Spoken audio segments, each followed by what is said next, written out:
de Morelia, que siempre es Sí, algo hermoso. maravilloso estar ahí. Sí, sí, Pues sí. muchísimo éxito, doctor. Un gran placer saludarlos y que sigan disfrutando de la tarde de este bello sábado. Muchísimas gracias. Ok, sí, aquí vamos a estar trabajando un par de horas con la maestra Cari, talentosa, juiciosa, proba, generosa. Así es Claro que que, sí. muy bien. Muchísimas gracias, doctor. Hasta Sí. luego. Ándale, hasta luego. Buen viaje, buen viaje. Muchísimas gracias. Un abrazo. Un abrazo. Gracias. Bueno, nos dice Mari del Rocío que está por entrar. Muy bien, a ver, platícame, ¿cómo sentiste las lecturas, Cari? ¿Qué te dejan las mismas? Yo quisiera que aterrizáramos sobre todo en dos que tienen que ver con el planteamiento de las políticas públicas. El primero, desde luego, lo que nos habla Enrique Dussel a través de sus 20 políticas, porque le da un sentido muy ad hoc a lo que estamos incluso viviendo, ¿no? Porque él habla de centrar la vida, su primera política es eso, la vida, la política pública, el bien común tendría que estar dirigido a reconocer, a cuidar, a potenciar la vida, y hoy no es así, no es así. Y entonces, bueno, y ahí vamos a ver otros elementos más de estas 20 políticas que son importantes. Y el otro, Sí. desde luego, que también tiene que ver en el diseño de cómo asumir una política pública a partir de reconocer las ausencias y las emergencias, de la sociología de las ausencias y emergencias de Boaventura de Sousa Santos. Es decir, toda esta visión occidentalizada que ha generado una serie de epistemicidios en contra, pues, de las poblaciones originarias, también las afromexicanas, y que hoy por hoy una política pública, y entendiéndose desde la educación, tendría que tomar estas consideraciones. Hay algunos elementos que yo aquí, está, ah, bueno, Ha de hay, tener problemas de internet. ya. Ok. ¿Ella también está en Morelia o dónde está? En Ciudad de México. Oh, ya. Sí, uno de los primeros elementos que menciona Boaventura de Sousa Santos son los saberes científicos, eurocéntricos, eurocentrados, el método científico, por encima de cualquier saber ancestral o saberes de las comunidades originarias. Y esto, bueno, pues generó epistemicidios y desde ahí se construye un modelo científico que ha generado el hecho de excluir a amplios sectores de la población, de negarlos incluso, y bueno, pues todos estos problemas que ha generado. Entonces, quisiera que pudiéramos abordar estos dos temas, estos dos libros, para dejarla, nada más nos quedaría una sesión más, ¿verdad? Sí, solo una más. Ok, para dejar esa sesión, para poder explicar cuál sería la propuesta que estaríamos haciendo para llevar a cabo un diseño de política pública incluyente, un diseño de política pública que contemplara varias cosas. Primero, el respeto a la dignidad humana, eso es fundamental. ¿Cómo construimos una política pública que en medio de este contexto en el cual hemos ya dialogado, desde las cuestiones del patriarcado, los machismos, el micromachismo, pero también la globalidad, el mercado, las crisis que estamos viviendo, los mecanismos de opresión con los cuales estamos conviviendo día con día, las ideologías, es decir, todo este conjunto de elementos que hacen contexto nos dieran la posibilidad de entender la importancia que tiene el respeto a la dignidad humana, entendiendo la dignidad desde el valor de la persona. Y ese valor de la persona desde el punto de vista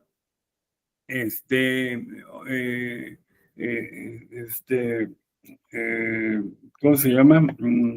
Ontológico, es decir, al ser el ser humano, al estar, al ser el ser humano género, que estamos en todo el planeta, bueno, pues necesitamos ahí entender que ontológicamente, pues todos somos exactamente iguales.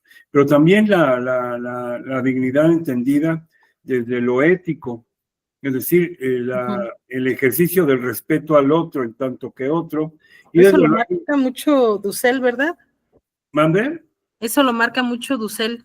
Sí, lo comenta Dussel. Y también esta cuestión de lo otro, bueno, pues lo maneja Emmanuel Levinas, o Levinas, cuando en su libro Totalidad y Infinito, ojalá y tengan la oportunidad de leerlo o de ver un video, de ver o leer una síntesis de este libro. Les va a encantar. Les va a encantar Totalidad e infinito. e infinito, sí. Es ubicar al otro en tanto que otro y verle el rostro para resignificar sus precariedades, sus vulnerabilidades, y desde ahí, ¿qué tanto desde la totalidad en el ejercicio de mi función, de mi persona frente al otro, y puedo yo contribuir para poderle generar condiciones de mejoría en su calidad de vida, ¿no? Entonces es muy interesante este papel. Pero les decía, yo pienso que en el diseño de la política pública un elemento fundamental es el contexto. ¿En qué contexto nos vamos a mover? 1. 2. El asegurar la dignidad humana desde lo ontológico, lo ético, pero también la realidad, lo real. 3. El respeto a los derechos humanos. 4. La perspectiva de género. 5. La igualdad y no discriminación, es decir, todo este marco jurídico de la tolerancia, esta parte de los que nos habla la UNESCO vinculada a este ejercicio de la tolerancia, los principios de la tolerancia, dice, pues la tolerancia no es una dádiva, o sea, bueno, pásale. Una fiesta que tiene un individuo, pero llega el pariente pobre y le dice, no pases por la puerta de adelante, ve por la puerta de atrás. Eso no es tolerancia.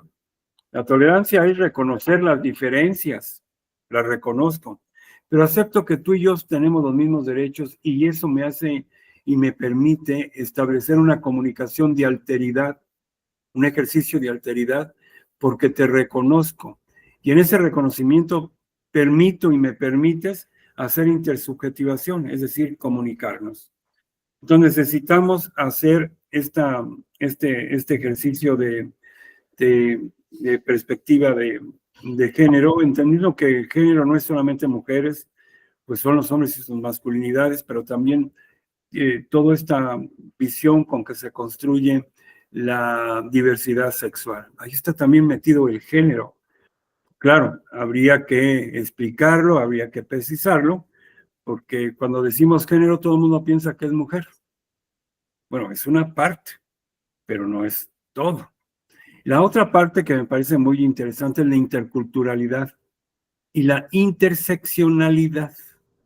Es decir, cómo las comunidades tendrían que establecer la comunicación con otras comunidades y cómo en el ejercicio de las interseccionalidades nos permitimos entender que sobre un cuerpo pueden atravesar muchas discriminaciones o procesos de señalamiento, procesos de diferencia de trato social, y que sobre esos cuerpos se generan mecanismos de opresión que los invisibilizan, los excluyen, los discriminan, los violentan. Sobre esos cuerpos caen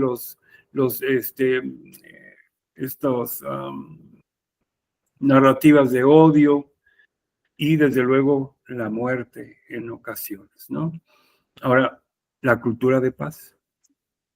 Todos, absolutamente todas, todo el diseño de una política pública tiene que tener considerado la cultura de paz. ¿Pero para qué? Pues para saber construir diálogo.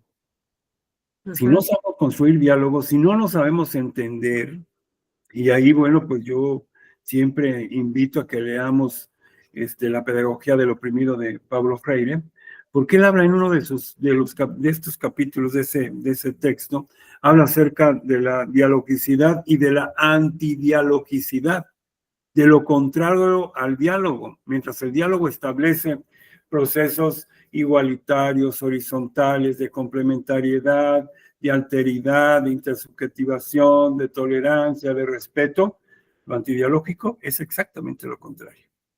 Son procesos de asimetría de poder, de someter, de controlar, de disciplinar al otro. Son procesos de señalar, de excluir, de someter. Y bueno, pues no queremos eso. Queremos procesos que nos permitan poder dialogar. Y esto es justamente lo que estaríamos viendo para cerrar. ¿Cómo construimos un modelo de política pública educativa donde consideremos la paz, donde consideremos la sostenibilidad para esta generación y para las próximas generaciones? ¿Cómo le hacemos para sustentar los valores de la inclusión? Y cómo construimos en este modelo la generación de distribución de los recursos, porque una política pública sin recursos es pues verdaderamente terrible. ¿Yo para qué quiero una política pública sin dinero? ¿Para qué quiero una ley sin dinero? ¿Para qué quiero un mandato de ley a una institución donde no le dan dinero? O donde le dan dinero nada más para sostener una estructura operativa, pero no capital o financiero o capital operativo para generar ese mandato constitucional o ese mandato legal. Entonces, no es solamente las cuestiones normativas, sino también presupuestales para poderlas hacer efectivas. Bueno, entonces, vamos a ver estos dos textos. El de Enrique Dussel y el otro de Boaventura de Sousa Santos. No sé si lo leyeron, porque esa fue la indicación, y si lo leyeron, bueno, pues que me puedan compartir qué entendieron, qué les llamó la atención, estos nuevos conceptos de potencia, ¿cómo se llama? De potesta, el fetichismo, la importancia que tienen estos conceptos, porque resignifica totalmente la visión sobre el poder. ¿Qué es el poder?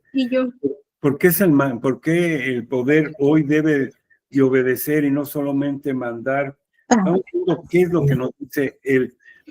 Esto le da sentido a la construcción de una política pública donde nos permite entender que lo que hoy tenemos no es exactamente una política pública, sino es un mandato para poder seguir sometiendo, controlando y disciplinando los cuerpos desde la toma de decisiones del Estado y desde un Estado que genera condiciones para el clientelismo, para el oportunismo y para evitar que en muchas condiciones, bueno, pues se puedan generar las mejores situaciones.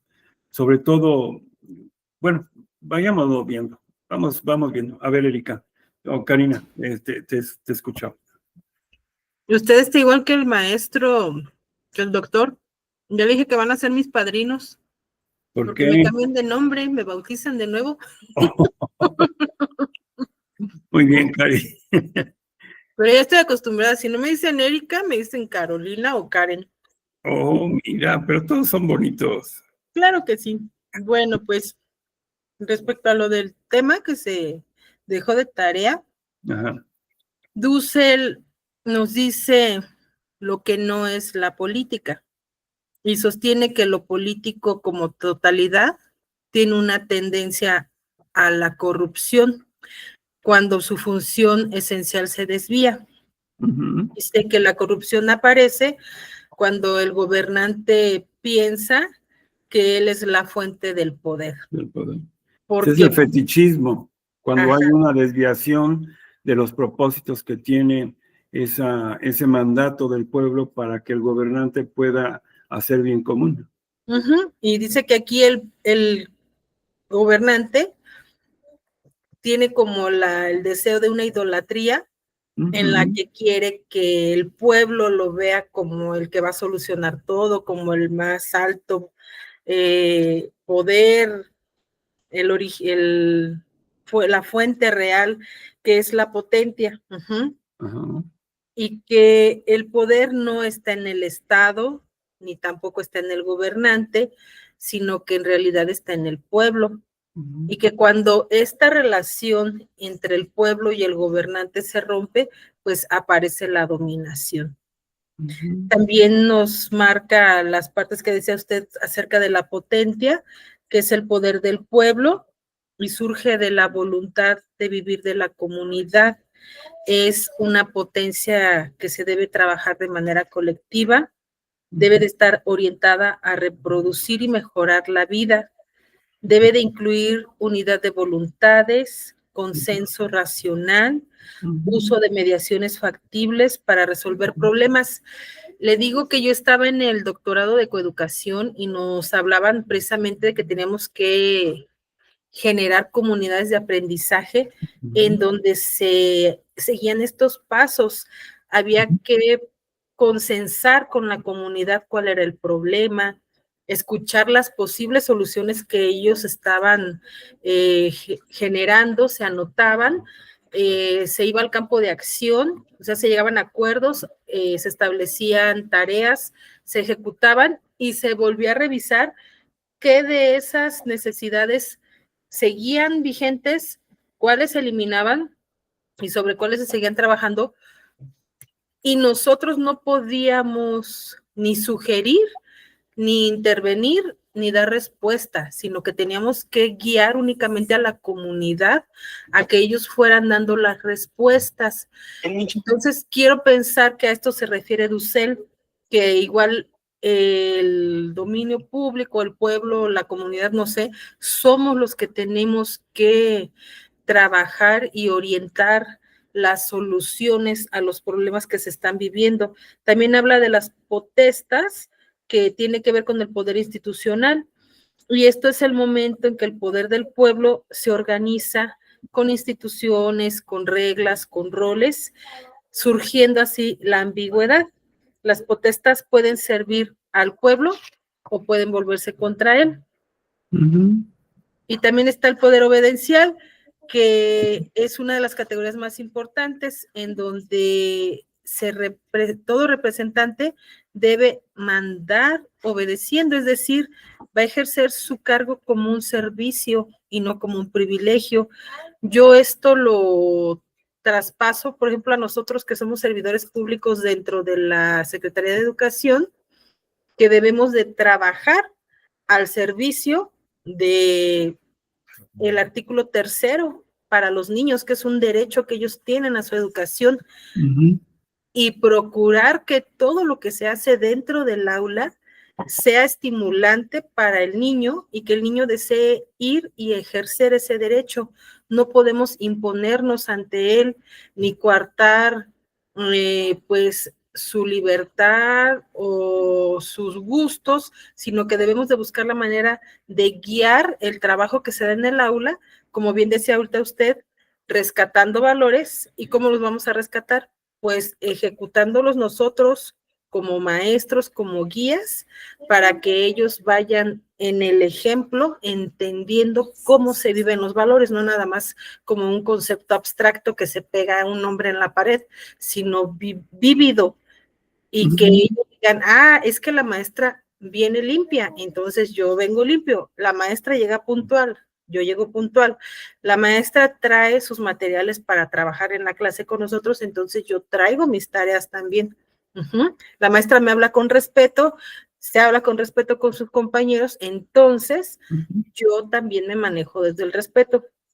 Luego está también la autoridad política, que consiste en escuchar, responder y actuar desde las necesidades del pueblo. El político vocacional es aquel que va a asumir la representación como un compromiso ético y no como una carrera para obtener beneficios. Eso dice pues él, ¿verdad? Es diferente a lo que vemos, pero está bien que lo diga, por lo menos ya tenemos alguna referencia en donde decir, aquí dice eso. Ese es el marco teórico. Sí, es nuestro Es marco. una epistemología. Y esa epistemología no nos gusta porque entre ella estamos nosotros. Y entonces el ejercicio del poder es un poder que somete, que controla y que disciplina a la sociedad.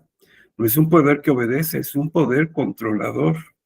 No es un poder que cuida la vida, es un poder que no cuida la vida y que protege a otras estructuras sociales que están en contra de esta cuestión de la vida. Es un poder que sigue haciendo fetichismo. Sí. Y desde ese fetichismo, bueno, pues vemos toda la corrupción que sale. Primero nos dijeron que los malos eran los otros, el PAN y el PRI, pero que Morena venía a limpiar todo esto y ahora sabemos por los medios de comunicación, digo, a mí no me consta ni podría decir, pero lo que dicen los medios de comunicación, el huachicol y otras cosas, al parecer, no solamente era de los otros, sino también de los que están en este proceso. Sí, pues a eso iba yo también, a esta parte de la fetichización o la idolatría del poder, en donde el representante olvida su carácter de delegado, las potestas se vuelven un autorreferente y aparece la dominación. Algunos ejemplos son cuando los políticos hacen la ejecución de su gobierno para élites. Los partidos se convierten en máquinas electorales y las instituciones que funcionan para sí mismas dejan de funcionar para el bien común. Por lo tanto, la corrupción se comprende como un fenómeno estructural y no solo moral. Y ahora vamos a las instituciones, el campo político y la complejidad. Dussel nos señala que el campo político está atravesado por relaciones de fuerza, intereses, sistemas económicos y narrativas culturales. Por lo tanto, la política no es lineal ni mecánica, sino compleja, es dinámica y es intersubjetiva. Y pues luego está la dimensión ética de lo político. Aquí los principios normativos que sostienen la legitimidad es producir y aumentar la vida del pueblo, cumplir con procesos democráticos legítimos, actuar dentro de lo factible, estratégica y técnicamente, y estos principios son el ejercicio del poder en donde se vuelve a la dominación. Y el papel del pueblo como actor colectivo debe de ser que irrumpa como actor político, que cree instituciones nuevas, que exija legitimidad y que participe en movimientos sociales y procesos emancipadores, destacando movimientos latinoamericanos, están los movimientos indígenas, los feministas, los obreros, los campesinos, etcétera. Y también nos dice Dussel que el pueblo no es un actor homogéneo, sino un conjunto contradictorio que debe construir consensos constantemente.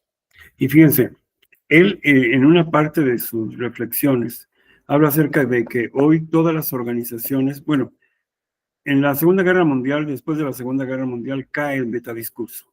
O sea, el holocausto y la visión ideológica con la que fue construido a partir de esta visión esencialista, biologicista, que solamente lo eurocéntrico y lo ario era lo válido. Todo lo demás no valía. Pero una vez que cae esta posición ideológica, este metadiscurso, se empiezan a atomizar los discursos, de tal suerte que no vamos a tener un solo discurso, vamos a tener muchos discursos. El discurso del feminismo, el discurso de la paz, el discurso de los derechos humanos, el discurso LGBTIQ+, el discurso del medio ambiente, el discurso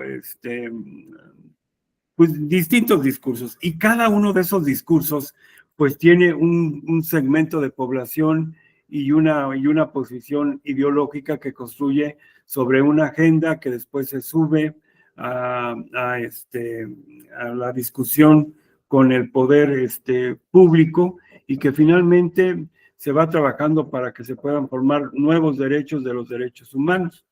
Y en esta visión, entonces me parece muy interesante cómo entender la participación de las poblaciones, de la sociedad, para poder conformar un modelo de nuevos derechos humanos sustentados en la vida. ¿Por qué? Porque cada uno de estas formas atomizadas de poder o que representan las aspiraciones legítimas de la sociedad, están defendiendo una agenda pública de sus necesidades, pero la necesidad que es común a todos es la vida. Pero si yo le digo a los LGBT que se junten con las feministas, dicen no, porque ellos tienen un rollo y nosotros tenemos otro. Si yo les digo a los de medio ambiente que se junten con las feministas, aunque hay ecofeminismo, me van a decir no, porque ellas nada más quieren defender sus derechos, pero no quieren defender los derechos de la tierra, de la naturaleza, porque además los derechos de la tierra y la naturaleza, ellas no se asumen como tal, y entonces no. Y si yo les digo a ellos que se sumen a los LGBT, que se sumen con los obreros, no, porque la agenda es distinta.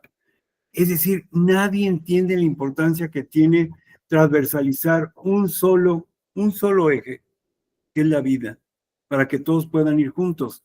Al Estado le conviene que esté esta atomización de las fuerzas productivas y de las fuerzas sociales. ¿Por qué?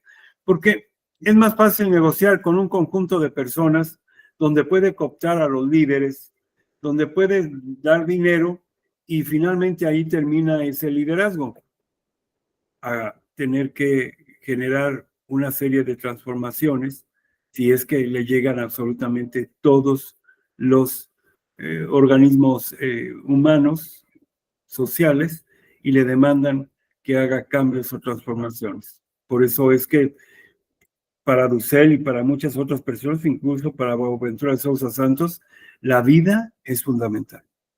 Es fundamental. ¿Qué más, estimada Cari? No sé si quiera comentar algo, Rosy. ¿Sí tuviste oportunidad de leer, compañera?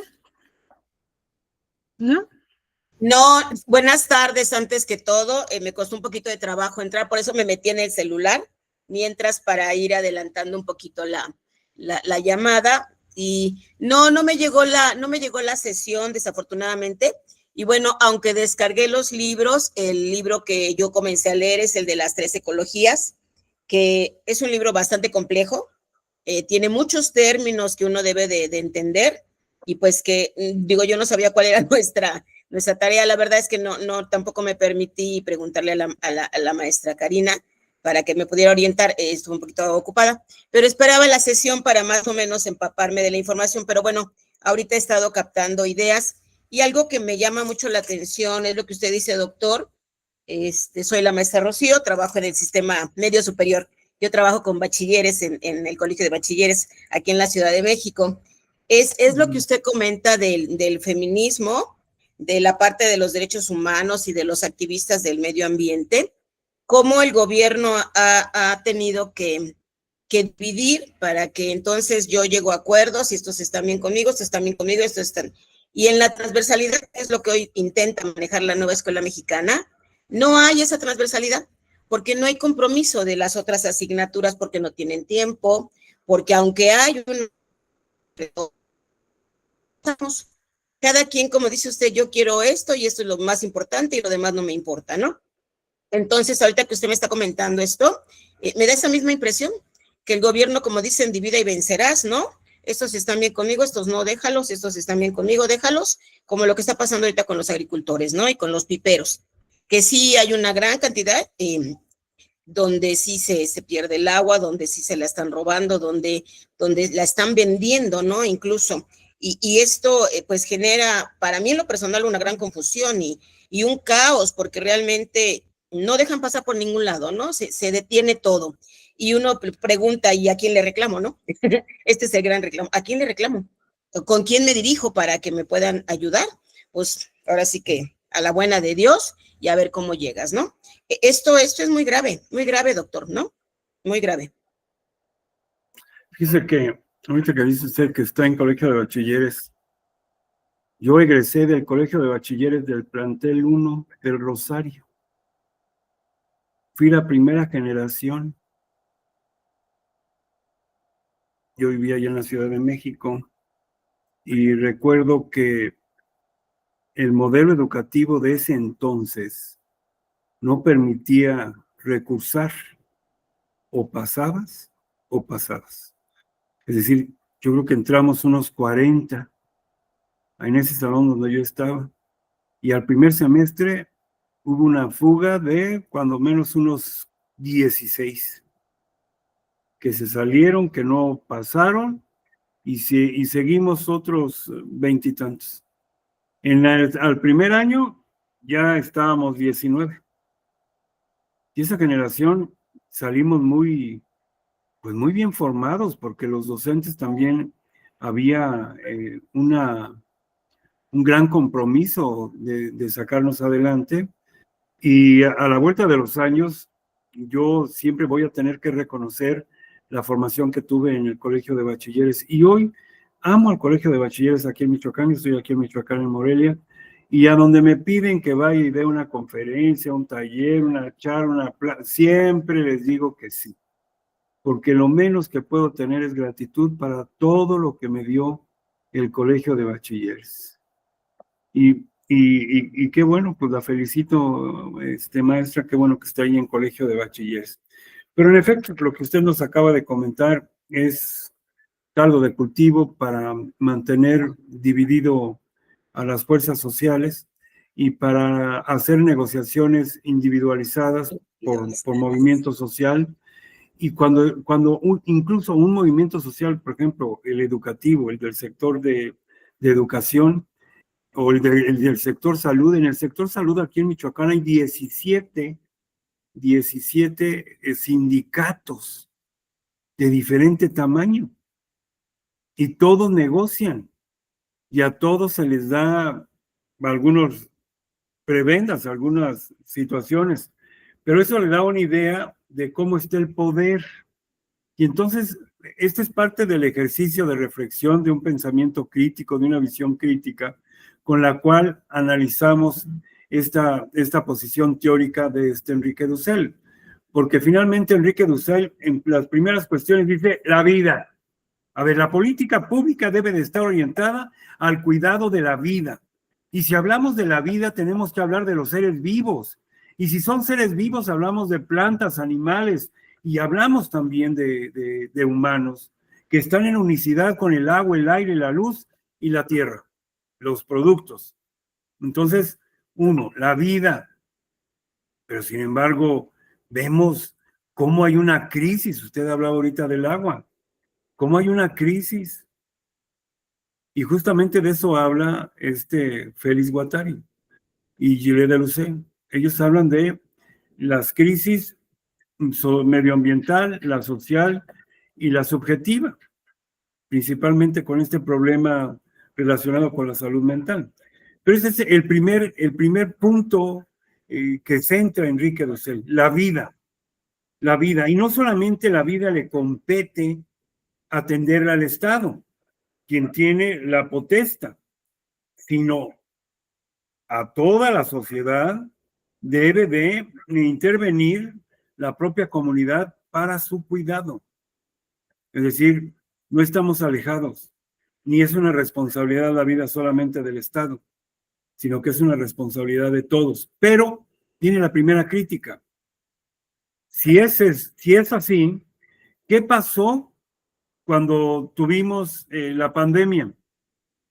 Cerca de 1 millón de personas murieron. ¿Qué pasó en este momento en contexto? ¿Cuántas personas desaparecidas? ¿Cuántas personas se les ha quitado la vida en homicidios dolosos? Más de 200,000. ¿Cuántas madres buscadoras siguen buscando a sus hijos? Es decir, hay una crítica. No es política pública lo que estamos viendo, pues seguramente es otro constructo de política pública. Pero la política pública a la que se refiere Dussel no está incluida. Porque si bien es cierto que dice la vida es el centro y la vida le corresponde cuidar al Estado y le corresponde cuidar a la comunidad, pero si ya vemos que hay una crisis de la vida, entonces el Estado no le está cuidando. Pero cuando las mujeres invitan a las autoridades a que hagan el acompañamiento para la búsqueda de los cuerpos de sus familiares, cuando solicitan que cesen las hostilidades y la inseguridad con la cual se vive en las zonas alejadas de difícil acceso y donde se siembra una serie de productos que van a terminar siendo sustancias tóxicas, o donde se elaboran las cocinas, o donde están las cocinas para elaborar sustancias químicas y que luego van a afectar a cientos de miles de jóvenes.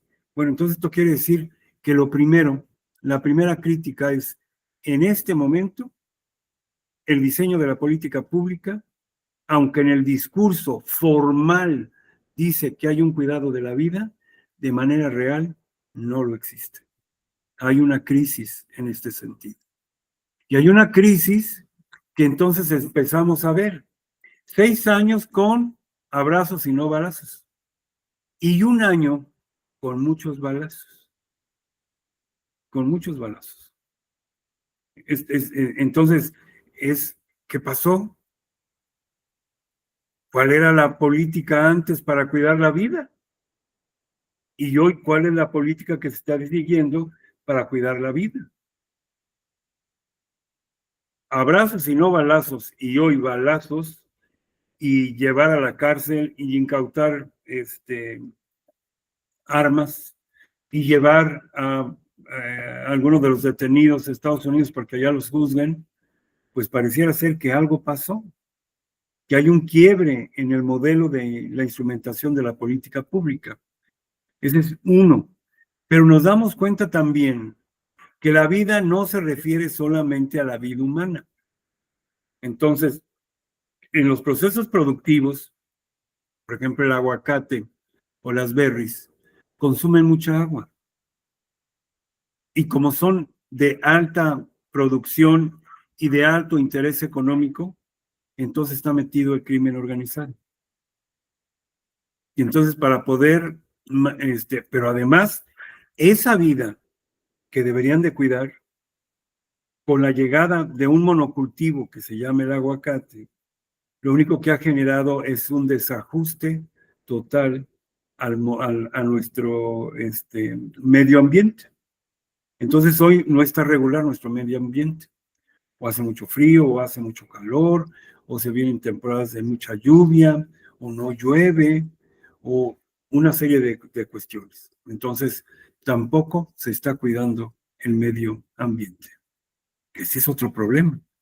Y además la biodiversidad, tanto vegetal como animal, se está viendo diezmada frente a estos monocultivos que requieren de agua, requieren de químicos, y entonces hacen una alteración de los componentes orgánicos de la tierra.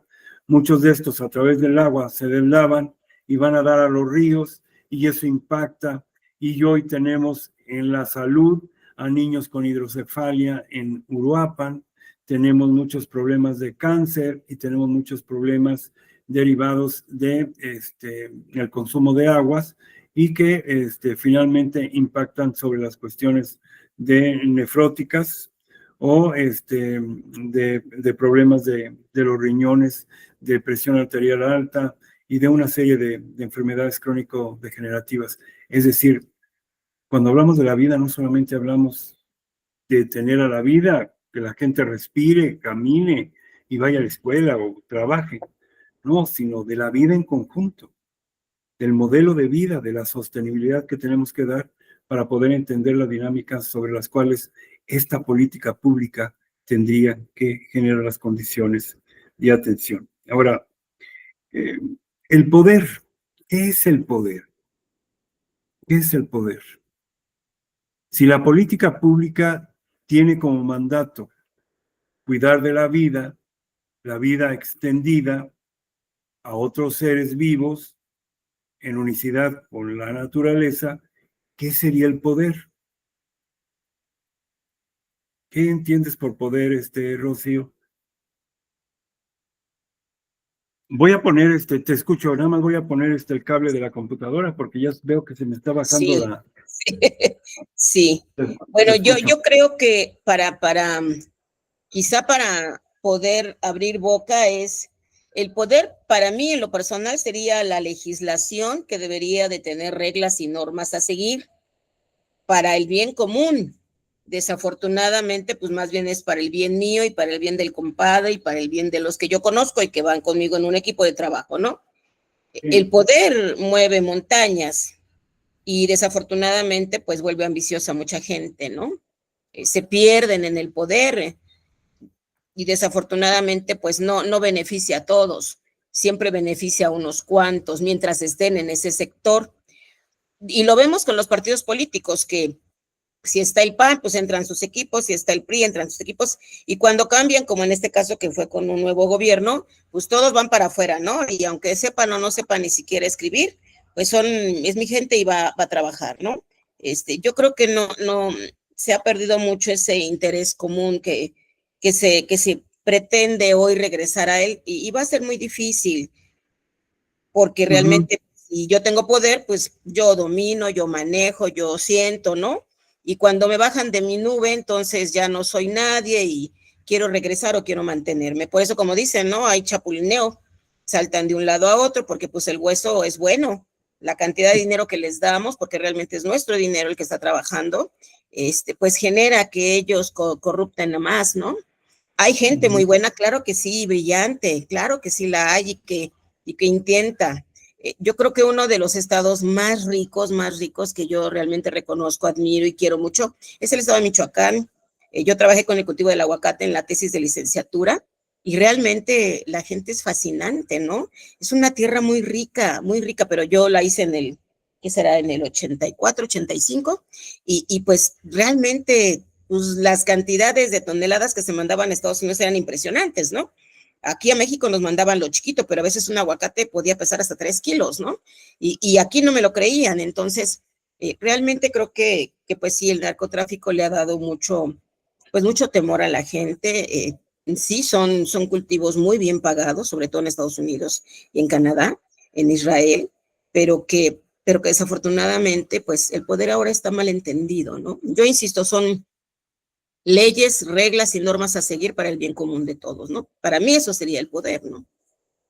¿En dónde reside el poder, Cari? ¿Quién tiene el poder? Según lo que nos dice Dussel, el pueblo, El pueblo. porque tiene el poder de elegir, de pensar qué es lo que realmente requiere, como decía ahorita usted, para poder sostener una vida, y no solamente una vida, sino una buena vida, y el pueblo en sus manos tiene ese poder de elegir, porque si el pueblo se une, quita de los cargos públicos a aquellos funcionarios que no están sirviendo. Sí, entonces el poder reside en el pueblo y el pueblo entrega ese poder. Exactamente, lo cede a alguien que está en un cargo público. O sea, la verdad aquí no nos han podido cambiar esa mentalidad donde entendamos que el poder lo tenemos nosotros y que el que está en el cargo es un servidor, no es el que puede mandar. Por eso ellos deben de obedecer. Por eso el poder obedece.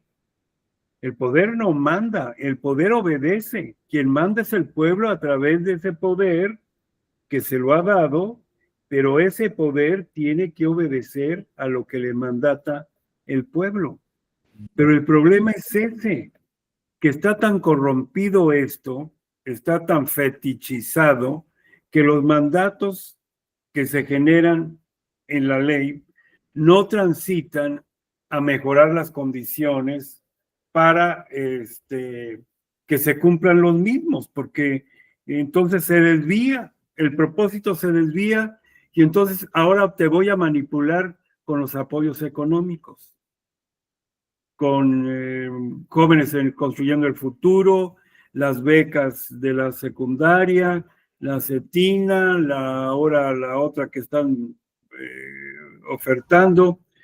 Por ejemplo, está la Benito Juárez, la de 30 a 62 años. Sí, las becas para adultos mayores, las despensas, la leche. Todo eso. Entonces, ahora, el pueblo no se cree que es suyo. El pueblo cree que se lo están dando. no nos dan nada. Sí, son parte de lo que mismo nosotros generamos en impuestos, que se Fíjense, redistribuye. Que hay un ayer, ejercicio de redistribución de la riqueza a partir de estas estructuras, pero la gente no lo sabe. no, Entonces ellas dicen, la pensión de Obrador. A ver, espérate. No es de Obrador, es del dinero que todos damos. todos los contribuyentes damos, Todos exacto. los contribuyentes damos. Ahora, por ejemplo, en el caso de jóvenes construyendo el futuro, los primeros años me tocó dar mucha capacitación en Apatzingán, en muchas de en aquella zona de la Tierra Caliente. Cuando yo salía de la capacitación, siempre me esperaban muchos chavos y me decían, ¿cuándo? Oye, ¿pero cuándo van a pagar? Ya, paguen. Digo, pues, te van a pagar, pero pues hay calendarios de pago. No te pueden pagar religiosamente como fuera tu deseo y el mío, pero te van a pagar. Pero la pregunta era, ¿pero por qué te urge el pago? ¿Vives con tus papás? Sí. En muy pocos casos estaban casados. ¿Y en qué lo vas a invertir? Pues voy a pagar mis Juanitas o voy a pagar mi droga. Entonces, el dinero es para pagar en muchos espacios la droga que consumen. Entonces, tal vez la pregunta sea necia y no sea tan clara como yo quisiera, pero la pregunta es si el propio Estado está generando las condiciones para crear un ejército de jóvenes que está vinculado con estas realidades y está consumiendo y que consume de ese crimen organizado. Y que entonces sería muy grave que con recursos públicos todos estuviéramos pagando las adicciones de muchos jóvenes que están metidos en el consumo de drogas. Sí, les comentaba que ayer tuve el examen de cierre de cuatrimestre con mis alumnos de arquitectura y estaban hablando sobre algunos de los edificios o construcciones que hay aquí en la ciudad de Morelia, y una de ellas expuso sobre el acueducto y nos platicaba que el acueducto se construyó con recursos económicos de las multas que se cobraban al pueblo. Y le digo, fíjate cómo desde ese tiempo es el pueblo quien se hace cargo del pago de las obras públicas. Le digo, porque en ese momento le llamaban multas. Le digo, pero ahorita en el presente le llamamos impuesto de la renta sobre el trabajo o contribuciones al SAT. Le digo, todos a final de cuentas nosotros pagamos todo, y es lo que yo le decía muchas veces, por ejemplo, a mi papá y mi mamá ya son mayores de edad, y mi papá ya se jubiló, y ellos pues sí tienen sus becas, y les digo, pues qué bueno que yo sepa que al menos una parte de tanto impuesto que me están ahorita ya quitando de mis trabajos, le digo, lo disfruten ustedes. Digo, al menos me da esa satisfacción, le digo, porque a mí, por ejemplo, que trabajo mi plaza en la mañana, en la tarde, y en las mañanas trabajo en otras universidades, me toca pagarle en abril a Hacienda, pues una buena cantidad, y le digo a mis hijas, fíjense cómo trabajo, porque quiero generar dinero extra para que podamos vivir nosotras dentro de lo básico, le digo, y por querer darles a ustedes una calidad de vida estable, tengo que pagar todavía más impuestos, porque pareciera que fuera un lujo y no una necesidad para mí el ir a trabajar. Entonces, y que lo que está diciendo usted ahorita, doctor, que ese dinero se malgasta, es como cuando estaban las becas de oportunidades. Yo trabajaba en ese tiempo, hace 25 años, entre Alpujagua. Llegaba la beca, ¿y quién cobraba la beca de todos los niños que tenían? Porque para eso tenían ya 8 o 6 niños las familias, porque por cada niño, pues les daban beca, y ahí sí los tenían en la secundaria, en el bachillerato, porque entre más subían el nivel educativo los muchachos o los niños, más grande llegaba la beca. Pero llegaba la beca y las señoras se iban y surtían una mi despensa, pero los señores agarraban una de 2, 3, 4, 5, 6 días seguidita, y ahí era donde se quedaba el recurso. Entonces ahorita estamos en la misma situación. Sí, eso es realmente terrible. Entonces, y entre esas becas y las letras de la música que están escuchando ahorita nuestros jóvenes, no hay manera de que uno pueda hablar con ellos y concientizarlos de lo que está pasando. Es lo que le comentaba yo hace 8 días, de este grupo de alumnos que no asisten a clase de una de las licenciaturas. El viernes, justamente que fue el examen, 2 no llegaron, y cuando era la hora de que terminó mi clase, me mandaron mensaje para justificar sus ausencias. Les dije, ¿saben qué, jóvenes? Los veo en el extraordinario. O sea, de verdad ya no hay manera de que yo pueda apoyarlos, porque les tocaba exponer, no llegaron, porque teníamos clase, no llegaron, porque fue el examen final y se les dio la oportunidad y no llegaron. Digo, entonces ya no hay forma de que yo pueda, pues, apoyarlos. Pero es eso, o sea, tienen una mentalidad en donde piensan que ellos pueden hacer lo que quieran y que no va a haber una consecuencia respecto a lo que están haciendo, porque ven todo fácil. Estiran la mano, les llega la beca. Así de fácil. Uh-huh. Así de fácil. Pero bueno, entendemos que el poder, si reside en el pueblo, es un pueblo que aún no despierta. O habiendo despertado, esos liderazgos no los están llevando por los caminos adecuados para poderlos emancipar. Porque una cosa es fortalecer, una cosa es empoderar, y otra cosa diferente es emancipar. Porque nosotros podemos fortalecer a nuestros alumnos, empoderarlos, pero si no están emancipados, no pasa nada. Es igual que el tema de las mujeres y la violencia, ahora que acaba de pasar el 25 de noviembre. Si una mujer está empoderada, como muchas están empoderadas, muchas veces, si yo quiero hablar acerca de violencia de género, las mujeres me dan la vuelta. Y es probable que sepan más de lo que yo pueda saber. Pero hay algo que a mí me indica que todavía no han logrado emanciparse. Pues yo ahí en la fiscalía donde estoy, pues me doy cuenta, las mujeres, muy pocas de ellas van y denuncian, porque entiendo yo que la violencia de mujer en casa es altísima. Pero, y entiendo que muchas de esas mujeres que deberían de denunciar, no denuncian porque no han saltado a la otra parte, que es a emanciparse, a decir, no más, voy a tomar una decisión. Aunque no tenga dinero, ya veo yo cómo me organizo, cuáles son las redes sobre las cuales voy a trabajar, pero no voy a permitir un insulto, una patada, un escupitajo, ni mucho menos que me digan que no sirvo para nada. Pero ¿qué pasa? ¿Qué pasa? Pues pasa que muchas de estas mujeres que también están empoderadas han utilizado ese empoderamiento en prejuicio también de su familia. Aquí hay un hecho que recientemente se denunció, voy a omitir nombres y todo eso, y de dónde es. Una familia, papá, mamá, 3 hijas.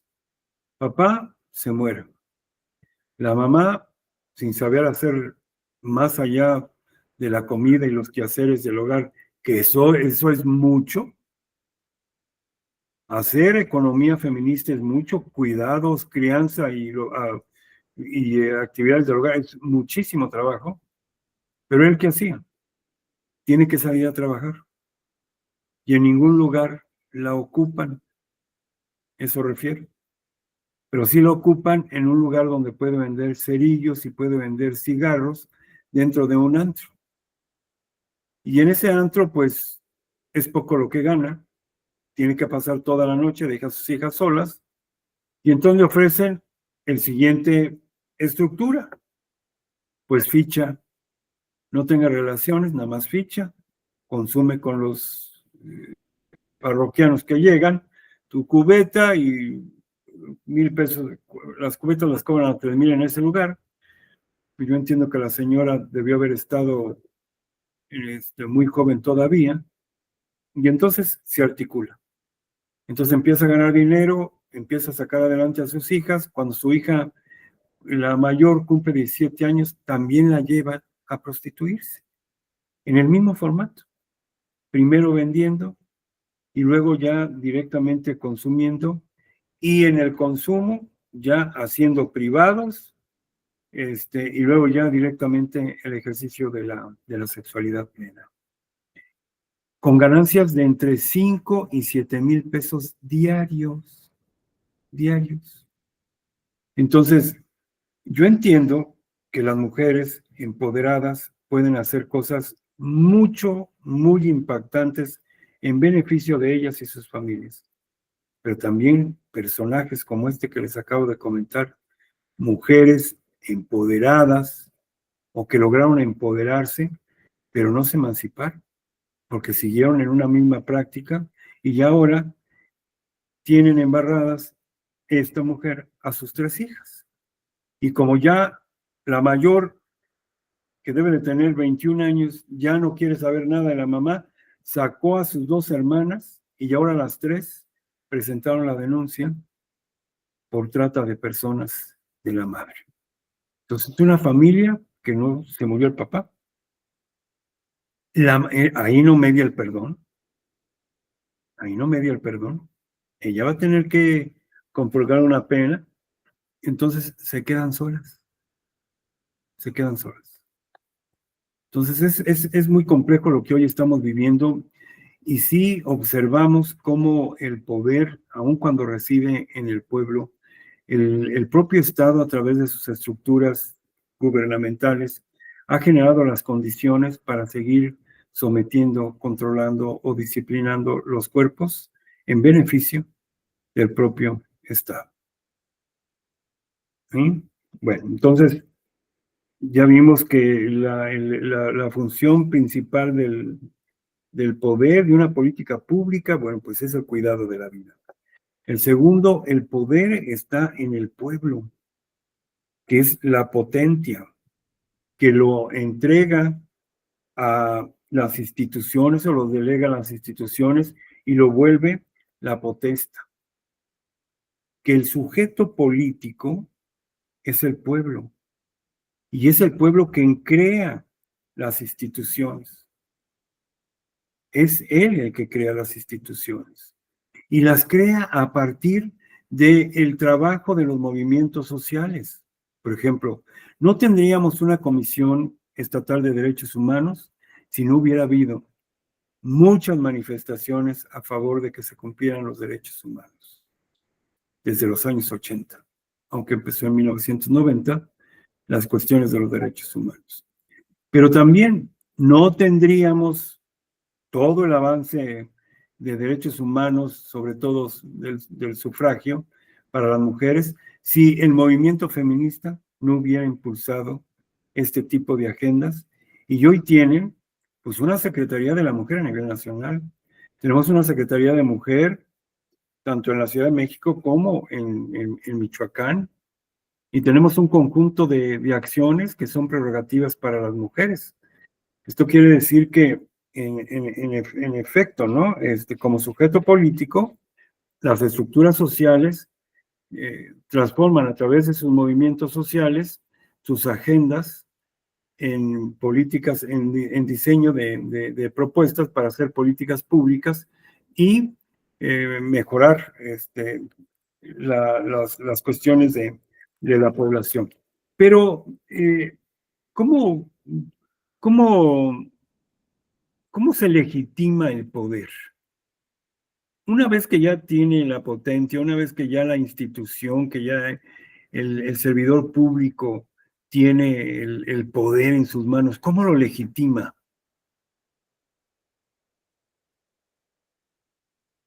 ¿Cómo creen que legitima el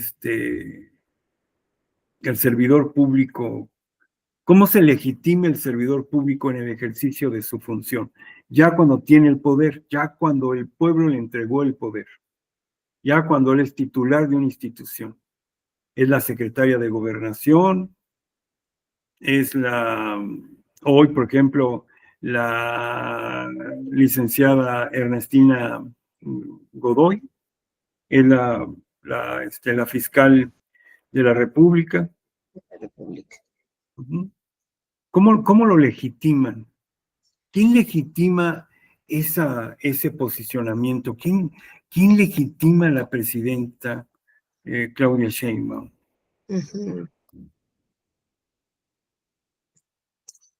Pues no sé si para ello se apoye en la Constitución, en donde leen ciertos artículos de lo que debe de hacer, y ahora sí se rige por normas y reglas, ¿no? Sí. ¿Qué debe de hacer? ¿Cómo lo debe de hacer? ¿Hacia dónde se debe dirigir? ¿Y cuál es su equipo de trabajo, no? Que de alguna manera, pues, tiene que someterse a lo que, o a las necesidades primero de la presidenta, pero en realidad debería ser más de las necesidades de la gente, ¿no? Porque claro, si no, ahí pues, está el punto. Ahí está el punto. ¿Cómo lo haría? Ahí está el punto. El marco normativo dice que hay que trabajar por el bien común. Ajá. Se legitima cuando el servidor público realmente genera las condiciones para atender las necesidades del pueblo. Bien común. Cuando está atento para generar condiciones de salud, para poder dar atenciones de educación, de vivienda, de recreación, de cultura física y el deporte. Es decir, cuando están las condiciones para atender a los adultos mayores, a las infancias, al medio ambiente, cuando hay un diseño de política pública que está consensado con las poblaciones, y entonces queda legitimado. Porque ¿qué es lo que ha pasado, por ejemplo, cuando hablamos del artículo 2 constitucional? Donde dice que cuando se afecten los intereses de las comunidades originarias o de los pueblos afromexicanos, tendrá que consultárseles una consulta previa, libre, informada, ética, en respeto a su dignidad y a sus derechos humanos. Una consulta. Entonces, ¿qué pasa cuando no hay una consulta? Pues los pueblos originarios o los afromexicanos, pues rápidamente van y hacen sus peticiones a los juzgados de distrito, solicitando que se eche abajo ese acto de autoridad, ¿no? Entonces, se necesita forzosamente en este ejercicio de legitimidad del poder actuar en función de el bien común, de responder a las expectativas y responder a las necesidades del pueblo. Si responde, es que está legitimado. Si no responde, no. Y entonces aquí hablamos que muchos de estos casos no se responden. ¿Por qué? Porque está en medio la corrupción, el fetichismo. Porque si se les encargó que cuidaran de los bienes patrimonio de la nación, que es del pueblo, que lejos de que entren los recursos por la venta de hidrocarburos al SAT, se los echa otro fulano a su bolsa porque hace contrabando de hidrocarburos y él lleva una gran ganancia. Entonces, no está legitimado. Y yo les pregunto, ¿ustedes creen que en este momento, con tanto debate y además visto lo que acabamos de ver, el único que estaba en este momento con la piedra en el zapato de este gobierno era la Fiscalía General de la República, que seguía fiscalizando a este señor que es el representante de este partido hegemónico en el Senado de la República, que lo estaban investigando, y miren, se fue, y llega una persona totalmente de los intereses de la presidenta de la República. Entonces vemos que es un poder que no está totalmente legitimado. Ahora, muchos han dado en decir que está legitimado porque tiene un 80% de aprobación en las encuestas. Entonces dicen, hay una legitimidad por parte de la presidenta. Primero, porque llegó con 36 millones de votos. Y segundo, porque las encuestas demuestran que hasta el 80% de su liderazgo es aprobado por la población. no sé cuánto sea el 80%, porque es la muestra que haya tomado la casa encuestadora, no sé, 5 millones, 4 millones están de acuerdo con ella, el otro millón no lo está. El punto es aquí lo sustantivo, que finalmente la legitimidad puede estar manejada, puede estar manipulada. Entonces, también ahí. Entonces, cuando uno empieza a revisar cuál es el punto de interés de la política, qué es política, cómo se legitima la política y qué es la obediencia, del poder. ¿Cómo entienden ustedes la obediencia del poder y cómo entienden la autoridad del poder?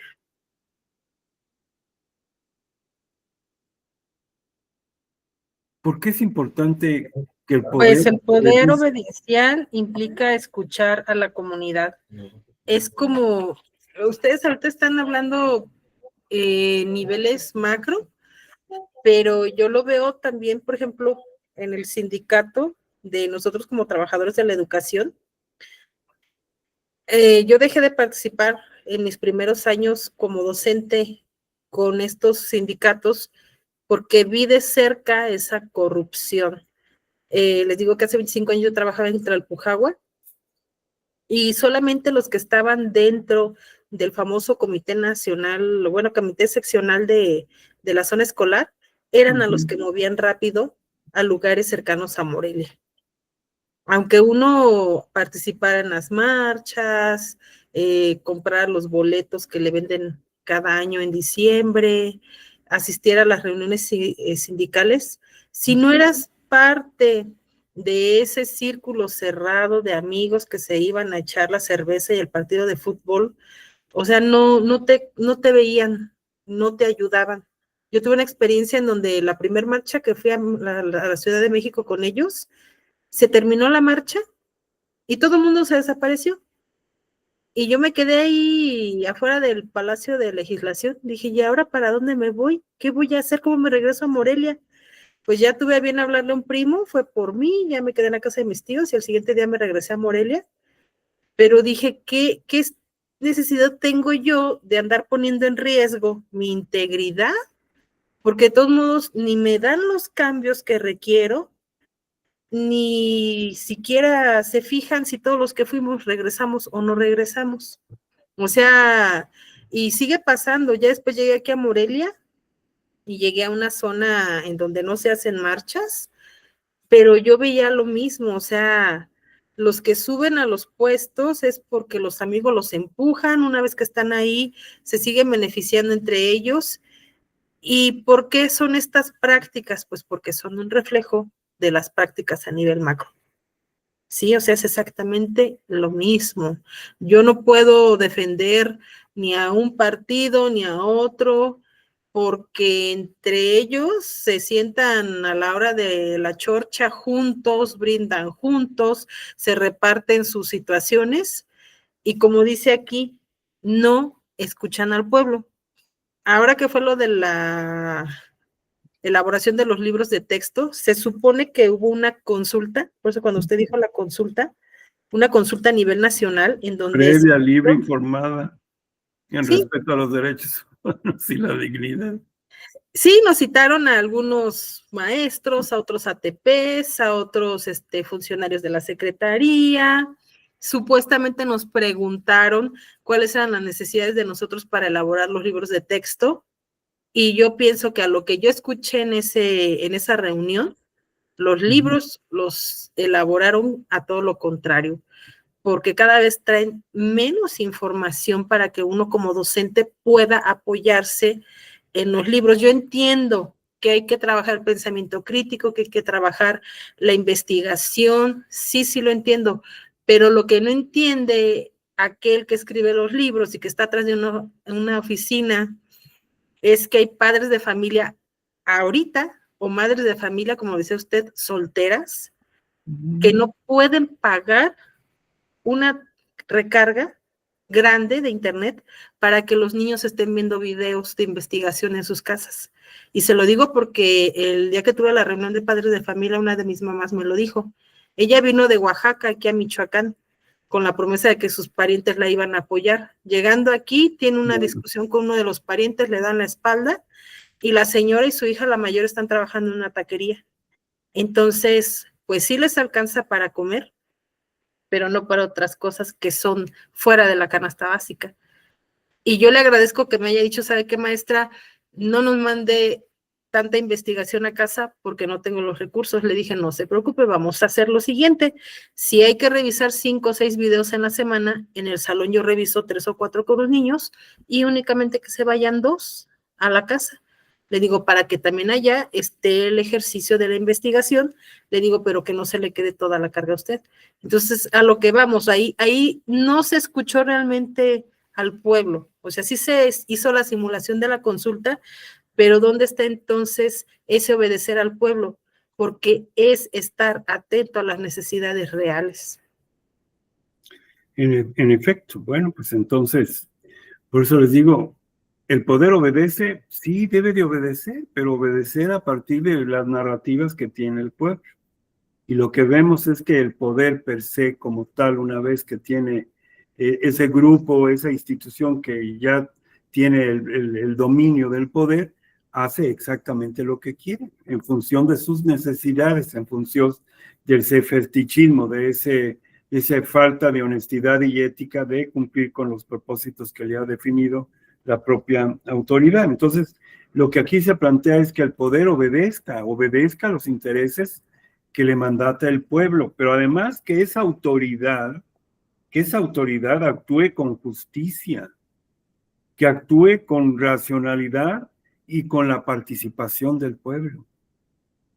Justicia, racionalidad, que utilice la razón, no la emoción, porque si utiliza la razón, la emoción, pero además es misógino, machista, clasista, racista, homófobo, xenófobo, bueno, pues ahí tenemos un problema. Bueno, entonces también el poder tiene que obedecer y tiene que actuar como autoridad, pero en justicia, en racionalidad y con la mayor participación. Ahora, ese fetichismo es la corrupción.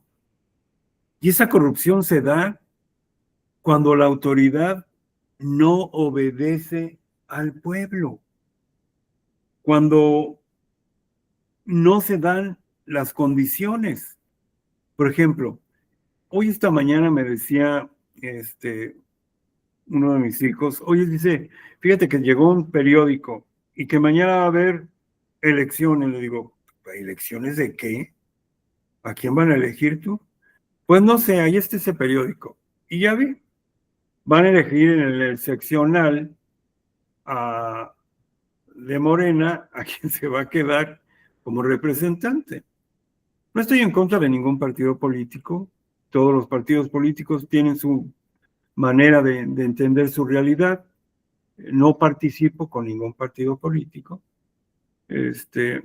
porque yo me sigo asumiendo como parte de la sociedad civil y yo quiero ser sociedad civil y no quiero verme mezclado con ningún partido político. Aunque en algún momento de mi vida fui candidato por un partido político, hace 6 años, pero fue el único momento de mi vida y no lo vuelvo a repetir. Bueno, entonces, vemos mucho fetichismo, vemos muchas formas de corrupción, y la corrupción no es solamente la prebenda que le podamos dar al servidor público para que actúe en nuestro beneficio, ¿no?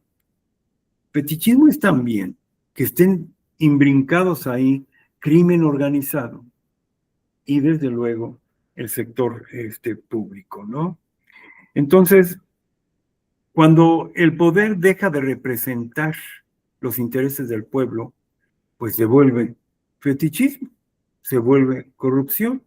Y se vuelve corrupción cuando hay un contubernio entre el crimen organizado y el Estado. Y se vuelve fetichismo cuando el propio Estado altera los procesos de licitación de los bienes y servicios y mercancías que requiere el Estado mexicano para poder atender sus necesidades. Entonces, seamos claros, ¿dónde está el pueblo? Porque esa sería la pregunta. Hay muchas cosas que el pueblo tendría que hacer y decir, pero el pueblo no está participando. Y no es que no quiera participar.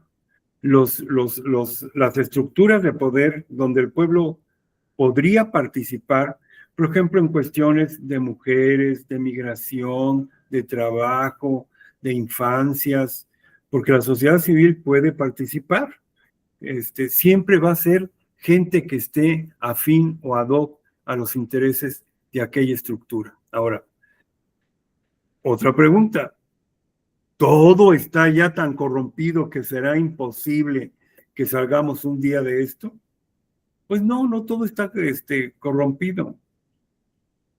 Pero necesitamos trabajar con estructuras, como decía hace rato Karina. Necesitamos vivir los principios. Necesitamos vivir las virtudes sociales. La fe y la esperanza de que esto pueda cambiar. La esperanza no de esperar, sino de movernos para realizar actividades, como dice Ernest Bloch en su libro de la esperanza. La humildad y la caridad, entregar nuestros conocimientos al otro para poder fortalecer su condición humana, pero también la templanza, templar nuestro discurso de odio, que nuestro discurso sea cercano al respeto a la gente, que nuestras manos, nuestras piernas ayuden al otro que no tiene esas potencialidades, que nuestros discursos sean bien pensados antes de señalar a una persona, porque una vez señalada se graba en el corazón y aunque a la vuelta de los años uno pueda decir, oye, caray, fíjate que me equivoqué, discúlpame, ándale, vato, discúlpame. Y a lo mejor el vato le va a decir, pues sí, por decirlo, pero hay cosas que no se borran. Una de ellas es cuando te descalifican y cuando te hacen sentir que vales menos que la nada. Eso ya no se te va a olvidar nunca. Entonces, necesitamos que eso transite. Ahora, la política, el poder, no debe de ser hegemónico para que controle, para que domine. No, el poder tiene que ser hegemónico para que sea líder, para que se sienta líder, para que nos veamos en ese liderazgo, en esa ética institucional, para que nos demos esa posibilidad de que nos representen. Cuando yo veo a mi presidenta, pero le tengo un absoluto respeto a mi presidenta, cuando yo la veo con sus vestidos que traen sus alegorías, sus bordados, me da mucho gusto. Me da mucho gusto porque ella tiene toda la posibilidad de ponerse un Chanel, de ponerse un Armani, de usar zapatos de la marca que quiera, pero no. Trae trajes muy sencillos y trae su rostro, no está ultra mega maquillado, es muy sencilla. Me gusta ese estilo de ropa y de manejo institucional, que su lenguaje corporal me gusta. Porque también recordemos, por ejemplo, a otras divas, a esta Dilma Rousseff de allá de Brasil, también otra que estaba muy, la que era la dama de hierro allá en... También Thatcher también viste fino. Entonces, sí, entonces yo pienso que esta hegemonía también tiene que ver con el manejo corporal y el manejo de la vestimenta y del lenguaje corporal que tiene el poder, ¿no? Ahora bien, la otra cuestión es, necesitamos también que el poder empuje una política de emancipación, que libere, no que controla, que somete y que discipline, sino que genere las condiciones para poder hacer emancipación, donde el pueblo tome decisiones, donde cada día más personas vayan y denuncien, donde cada día más personas señalen a los malos servidores públicos, donde cada día los padres se hagan cargo de sus hijos, pero que el Estado también sea corresponsable de estas cuestiones. Bueno, pues en general,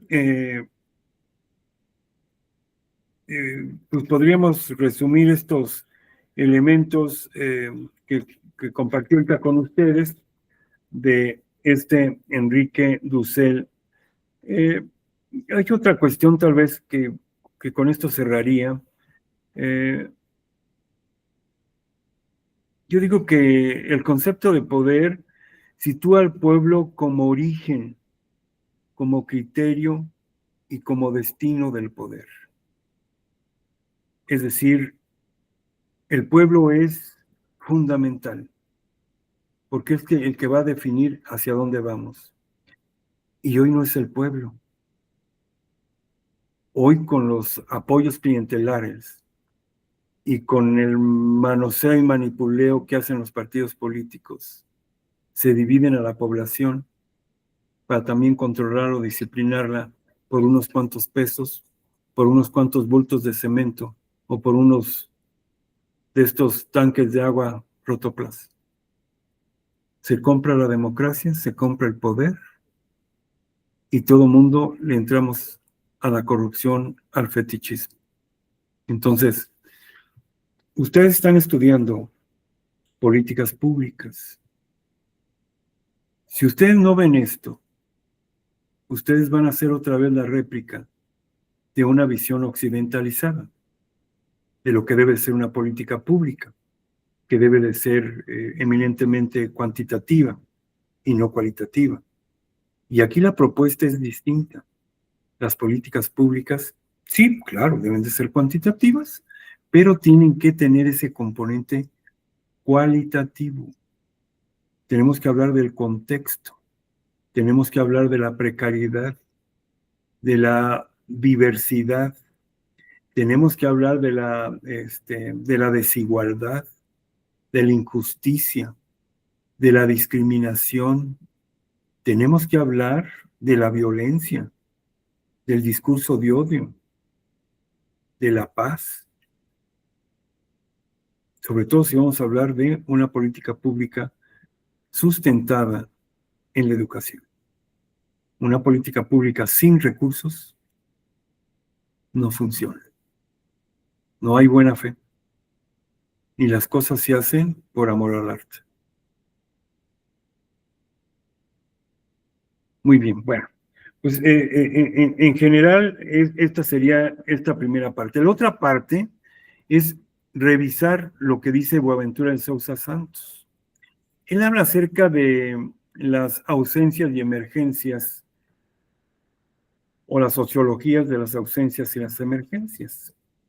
Y ya habla acerca de una monocultura. Cuando habla de las ausencias, habla acerca de una monocultura occidentalizada desde hace 500 años, que lo que hizo fue atentar contra nuestros saberes, y él le llama los epistemicidios. Los epistemicidios. Dice que desde hace 500 años hubo un sometimiento al ser. Recuerden que, por ejemplo, a los indígenas los consideraban como no humanos porque no tenían alma. Y a los africanos los consideraban como subhumanos.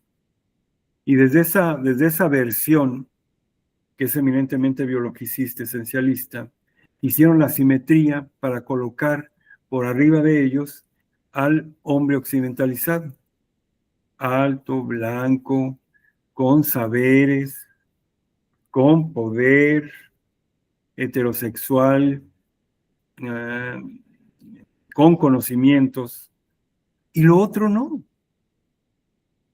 Con esta visión que los hacía menos desde el punto de vista del sexo, del género, de la raza, de la clase, de la condición de salud, de la condición económica, de la condición cultural, de las condiciones de vida sobre la cual estaba sustentado, haciendo una simetría que pudo colocar por encima de estas personas a quienes les fue cometido genocidio, reposicionar. Y entonces Boaventura de Sousa Santos dice, es claro lo que vinieron a hacer y la gente no se da cuenta y se molesta y grita y dice. Y entonces hay 5 cosas que él nos comenta, que son cruciales. Dice, el saber fue un saber científico, basado en el método científico, y fue descartado totalmente nuestros saberes. Hubo un epistemicidio, claro. Se quemaron, se destruyeron los códices.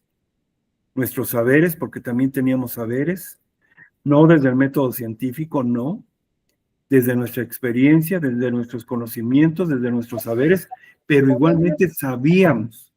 ¿Son los saberes empíricos? Son los saberes empíricos. Pero que si usted ve el cielo aborregado, ya sabe que va a caer una helada. No necesita nada, nada. El ver el cielo así ya le está indicando por dónde va la cosa. Escuchar el trino de los pájaros previo a una lluvia también lo está indicando, va a llover. El croar de las ranas le está indicando el cómo se está manejando el clima en ese momento. Las golondrinas nos indican también del verano y los la primavera. Truenos, es decir, de las lluvias, los truenos, antes de que llueva, los relámpagos. Antes de que llueva. Son incluso por ensayo y error, ¿no? Claro, entonces ahí tenemos o la posición de la luna para poder hacer la siembra. El cortar o el podar un árbol a partir de reconocer la posición, si la luna está esa zona, si no está esa zona, el cómo le voy a hacer. Es decir, hay un conocimiento empírico, pragmático, que es generado a partir de esto que dice Rossi, en términos de la prueba y error, pero que queda contundente. Han sido y han pasado tantas veces el mismo fenómeno que no hay otra. Si está aborregado el suelo, bajen las cobijas porque va a helar y va a hacer mucho frío. Y no quiero que los chiquillos vayan a miar la cama, decía mi abuela en paz descanse. Entonces, me queda claro, pero entonces lo primero que dice Boaventura de Sousa Santos, venimos de saberes científicos que excluyeron el saber de las epistemologías del sur, de nuestros propios saberes. Tenemos... Pues sí, porque dejaron de lado todo lo que es la botánica, la herbolaria. Lo biomédico, ¿no? O sea, toda la medicina natural por lo biomédico. A mí me tocó la experiencia muy bonita de una de las muchachas de la escuela normal, que cuando se fue de prácticas tomó justamente un proyecto sobre los cuidados de uno mismo, de la salud y la función que cada una de las plantitas tienen para tener así como medicina herbolaria, y le llevó a los niños el conocimiento pues de para qué sirve, por ejemplo, la tila, la manzanilla, la ruda. A mí se me hizo un proyecto hermoso porque pues sí es muy, muy beneficioso que sepamos acudir también a ese tipo de remedios y no estar metiéndole tanto químico al cuerpo, porque a veces la medicina alópata nos cura a uno, pero nos afecta a 3. Sí. Y es un claro ejemplo, maestra Karina, de que se hace lo que a uno le fascina, ¿no? No era una bióloga, no era una botánica, sin embargo, la misma curiosidad y el saber que lo aprendió de la abuela o de la mamá, le hizo, ¿no? Tener ese conocimiento empírico, y que hoy pues ella puede escribir sus libros y escribir sus manuales y no necesita del reconocimiento, ¿no? Desafortunadamente, no se reconoce porque pues no tiene el título, ¿no? Pero son excelentes estas herbolarias, son excelentes y se recurre mucho a ellas, ¿no? Sí, en efecto. Ahora, la otra cuestión que nos dice Boaventura, dice, el tiempo no es lineal. Dice, no venimos de atrás y estamos ahora y vamos hacia adelante, hacia el desarrollo, ¿no?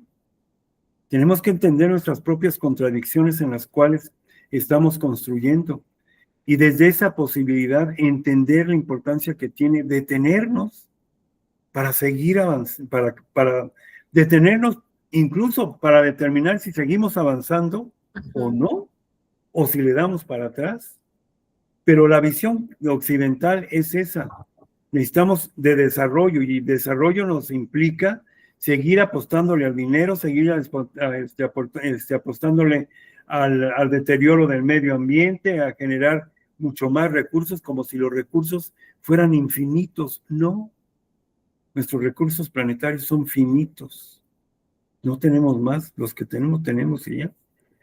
Pero la industria demanda cada día más recursos. Y eso atenta contra el medio ambiente, atenta contra los recursos y va a atentar, y ya no va a ser sostenible para esta generación y para las próximas generaciones, por todo pues lo que pueda suceder en términos de la crisis medioambiental en la cual nos vayamos sí, por el deterioro, ¿no? El deterioro ambiental. El deterioro, exacto. Se está demandando más de lo que realmente los recursos producen. Claro, pero yo les pregunto a ustedes mismas, ¿cuántos zapatos tienen?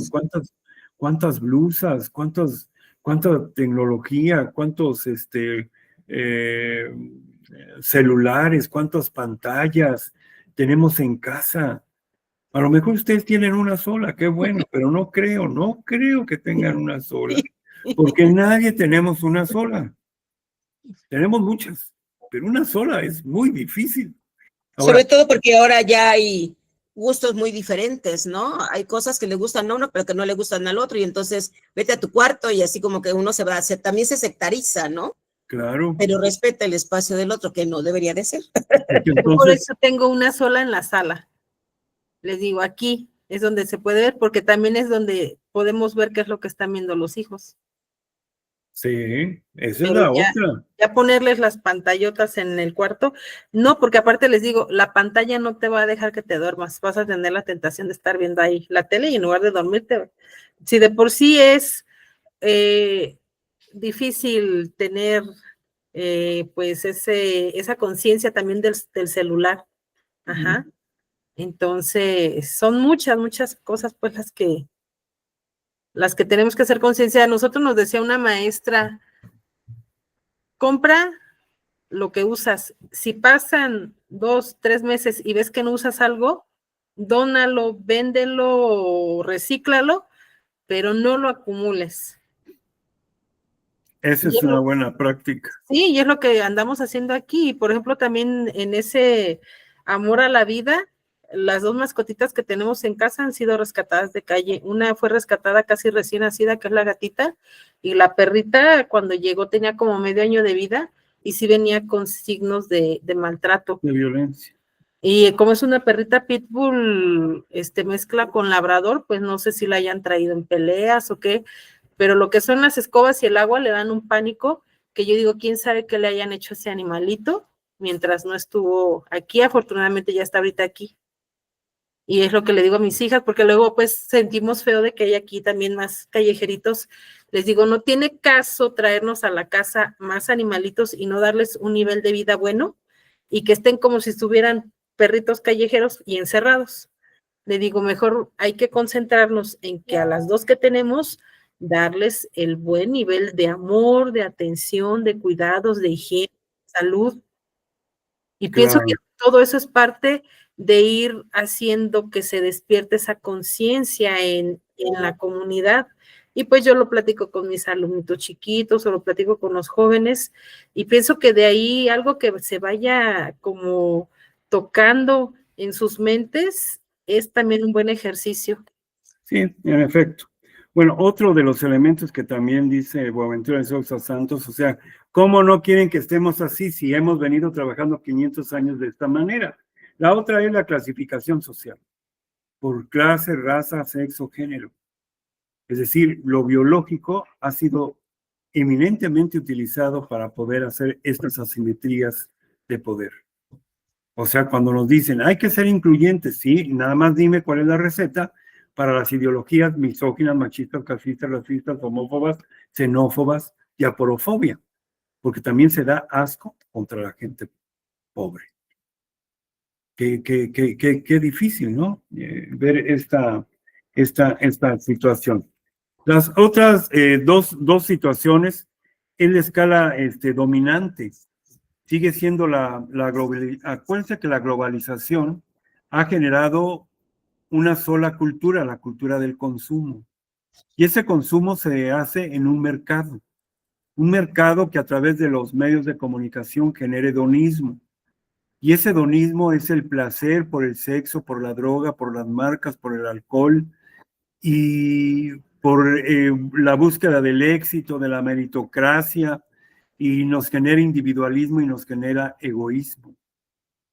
Entonces necesitamos ese modelo, pues tiene que transitar otro modelo, pero ese es el modelo que tenemos. Entonces cuando nos dicen, es que, ¿qué está pasando? Pues, ¿qué está pasando? Que es el mercado el que nos está haciendo todo esto. Fíjense ustedes, los vapeadores están prohibidos. Están prohibidos. Y va a recibir cárcel a quien se lo encuentre. No los venden ahí en la farmacia, pero los vende el mercado negro. Eso no se va a acabar. Y van a costar más caros, pero no se van a dejar de usar. Entonces, el diseño de la política pública no tendría que estar sustentado en prohibirlos. Al contrario, en incentivar el deporte, las actividades culturales, el generar otras condiciones para la mejora de esta acción. Entonces, yo lo que pienso, claro, lo que se piensa y que es algo que no quiere invertir el gobierno es difusión. Si así como nos mandan, ¿no? 30 comerciales del INE, pues que nos manden 30 veces los comerciales de los posibles daños que puede causar y de los, porque hay que poner el contra, de los beneficios que puede causar el fumar. Yo, como les digo a mis compañeros, yo no fumo, nunca me ha gustado, y en casa fuman 2 personas. Pero bueno, es su gusto, ¿no? Yo les digo, hasta que por su gusto muere, hasta la muerte le sabe. Pero a lo que yo me refiero es que independientemente de que les aumenten más algo, lo siguen consumiendo y lo consumen de manera clandestina y lo consumen donde no nos vean las autoridades. En los bachilleres está prohibido, está 100% libre de humo, pero en las afueras, en las orillas, afuera de los estacionamientos, yo hasta ya les dije, pues pongan un bote de basura, no sean así, aquí pasan los papás y se ven todas las colillas, ¿no? Entonces mandamos mensajes negativos. Yo estoy fumando donde me dice la autoridad, pues sí, pero también estás generando una contaminación, pues porque tiras la boquilla, porque tiras, no sé, la nicotina o la cosa esa que tiene. Le digo, y pues está en la basura. Entonces creo que debe de haber más difusión, y la difusión en el cuidado de la basura orgánica, etcétera, etcétera. No creo que si se hace difusión, aunque sea con comerciales muy sencillos, podemos generar mucho más, independientemente de que lo fumen. Lo estamos promoviendo más, ¿no? Sí, yo creo que ahí estaría creación y desarrollo de conciencia, es decir, la conciencia en el ejercicio de la toma de decisiones sobre las libertades, una toma de decisiones éticas para las cuestiones buenas, no malas, no la maleficencia, sino la beneficencia. Bien, entonces, ese es otro elemento. Y el productivismo, necesitamos también cambiar eso. O sea, aquí solamente vale lo que genera ganancia. Lo que no genera ganancia no vale. Entonces, la economía social, el cooperativismo, siempre es desdeñado, siempre es criticado, señalado, pero finalmente genera condiciones de cohesión social en términos de confianza, de identidad, de valores sólidos, de convivencia, de fraternidad, de participación. Bien, entonces, frente a eso, ¿qué propone Boaventura de Sousa Santos? Y ya con esto vamos a terminar esta sesión. Él dice, a ver, venimos de un modelo que ha sido muy castrante porque es un solo modelo, es solamente una forma de ver la realidad, cuando la realidad es diversa. Y nos han enseñado a verlo desde una visión binaria, hombre-mujer. Y ahí hay claros oscuros entre ser hombre y ser mujer. Bueno y malo. Pues no se puede ser ni bueno ni se puede ser malo. Se puede ser de acuerdo a la circunstancia que te rodee para tomar decisiones, ¿no? Pero tampoco no es húmedo y mojado, o seco y húmedo, porque también hay claros oscuros. Entonces dice, necesitamos entender que hay una diversidad, hay una ecología de saberes.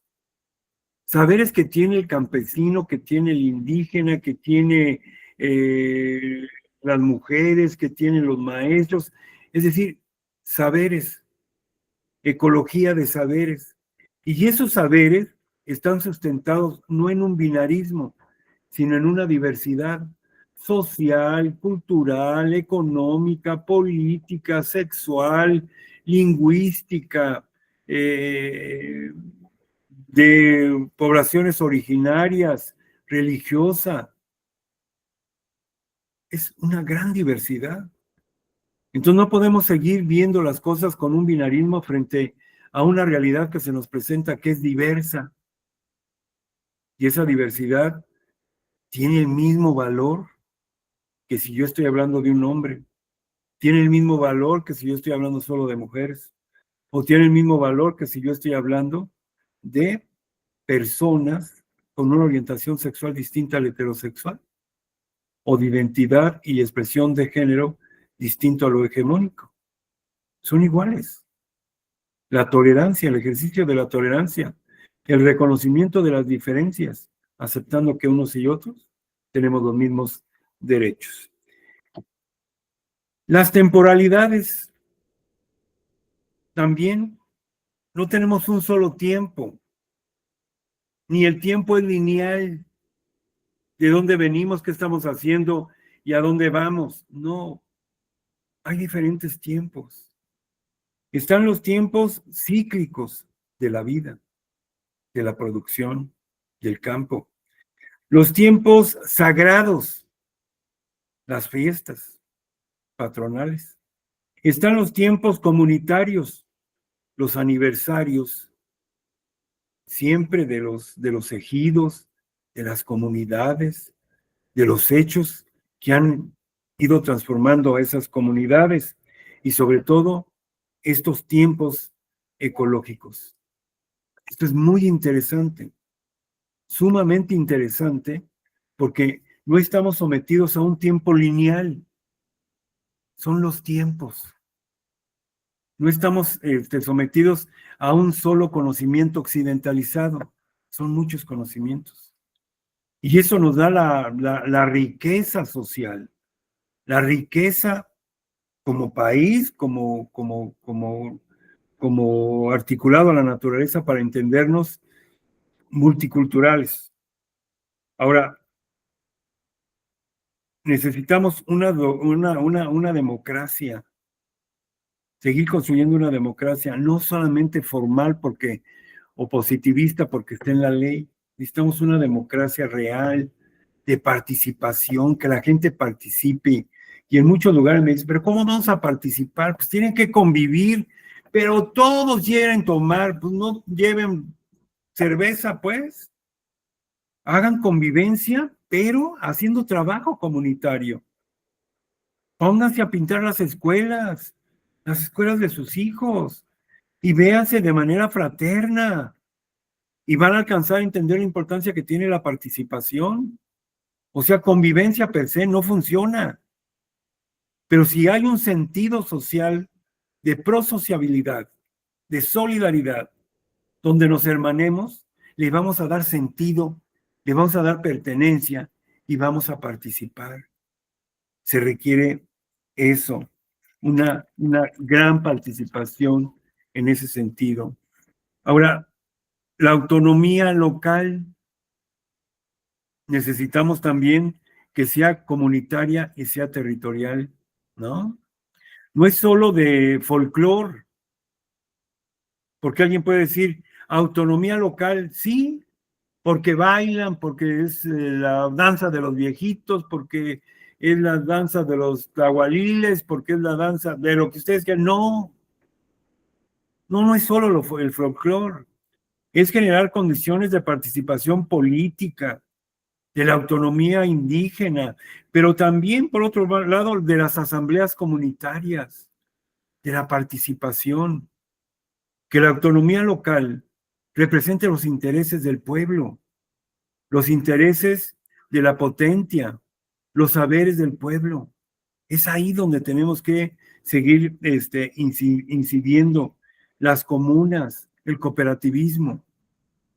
Pero dice Boaventura de Sousa Santos, hay que tener economías alternativas, porque la economía que tenemos a gran escala, donde vemos el desarrollismo y donde vemos la globalización, el mercado y el consumo hedonista de los productos, no le permite el desarrollo de otras alternativas. Y dice, necesitamos regresar a las epistemologías del sur, necesitamos regresar al cooperativismo, necesitamos regresar a la lluvia, tequio y alimentos, como lo hacen en Oaxaca.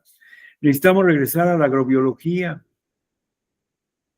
a los, ¿cómo se llama? Estos agroquímicos, desplazar los agroquímicos por los controladores biológicos. Ándele.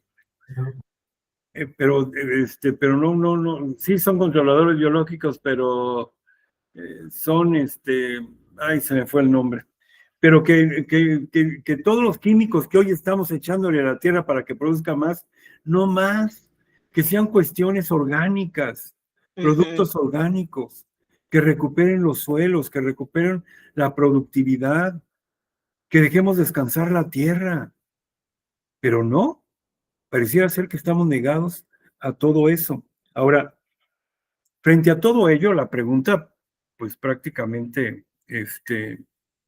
me da la oportunidad de comentar con ustedes, ¿qué hacemos? ¿Cómo construimos una política pública de salud, una política pública educativa, una política pública de desarrollo comunitario? ¿Cómo construimos una política pública de paz y seguridad humana?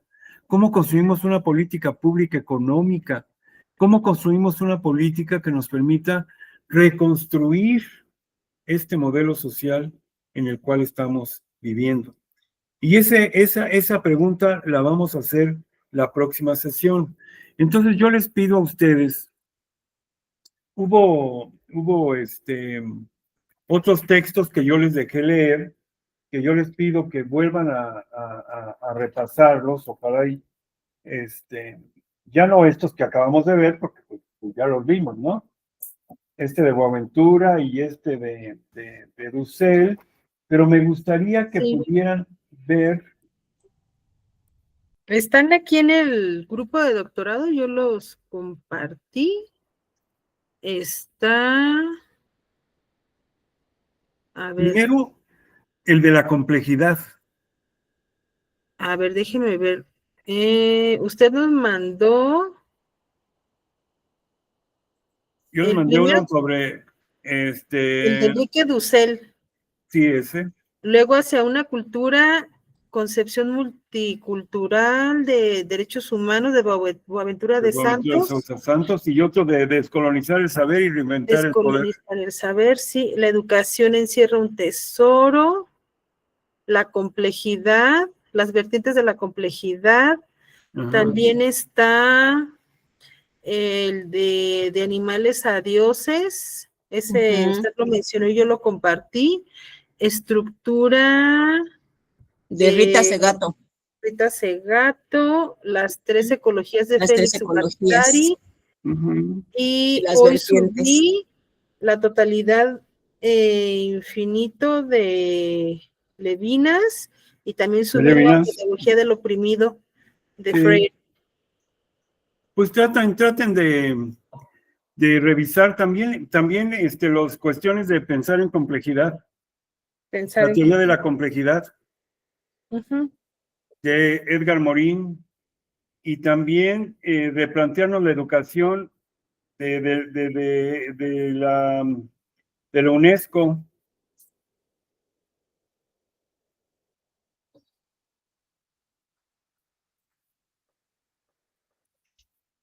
Ujú.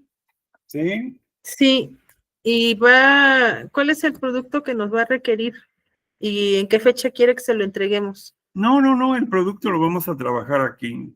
No, Ok. Ujú. no, porque pues para mí es muy fácil dejar la tarea, no. Construyamos juntos la tarea aquí en la sesión. Usted Sí, sí porque sabe, además se resuelven muchas dudas, ¿no? A lo mejor Sí. podemos aportar algo más, se puede enriquecer y también le damos un punto de vista diferente, ¿no? Claro. La misma usted sí está experiencia. eliminando la pedagogía de la crueldad. Un No. aplauso. Es que yo no veo la necesidad, incluso doy maestría y doctorado en otras universidades, y les digo, no, o sea, ¿van a hacer un control de lectura? Sí. Me preguntan, ¿van a hacer un control de lectura? Sí. ¿Y vamos a hacer un ensayo? Sí. Y ya los veo cómo ponen sus caritas así. Dije, pero a ver, el control de lectura es máximo 2 párrafos en media cuartilla, no más. Porque es el esfuerzo de síntesis. Sí. O sea, un libro en 2 párrafos tienen que hacer un esfuerzo de síntesis. Ujú. Y no está Claro. fácil. Un ensayo No. en una cuartilla, sí, planteen el problema, hagan el desarrollo y generen una conclusión. Punto. Ujú. 4 o 5 párrafos. No quiero más. Y punto. Porque hay veces que, por ejemplo, ahora tengo doctorantes de Ecuador. La última vez de doctorado eran 25. Si me mandan un ensayo de 5 hojas, Pues es mucho. no, pues entonces voy a revisar una tesis. No, y luego temas diferentes, y aunque metodológicamente sea lo mismo, son temas diferentes. Entonces, no. Sí. En el caso de ustedes va a ser a la inversa. O sea, aquí vamos a construir. Ujú. Y el producto final va a ser generar una propuesta de política pública. Ustedes ya la construyen en términos de los intereses que tengan, de los elementos que tendrían que tener ese diseño de política pública, desde el contexto, revisando algunos principios como la cuestión de la dignidad, la perspectiva de infancias y adolescencia, perspectiva de derechos humanos, o sea, elementos que nos puedan dar refrescar una visión con la cual construir de una manera más humanista un modelo de política pública. Ujú. Sobre todo que nos pueda servir en nuestro quehacer diario, porque Exacto. a final de cuentas estamos trabajando con adolescentes y Ujú. podemos tener a lo mejor ese granito de arena, esa gran aportación que los vaya guiando, ¿no? Hacia algo que ellos puedan realizar en el futuro, pero que además los haga ciudadanos de bien, ¿no?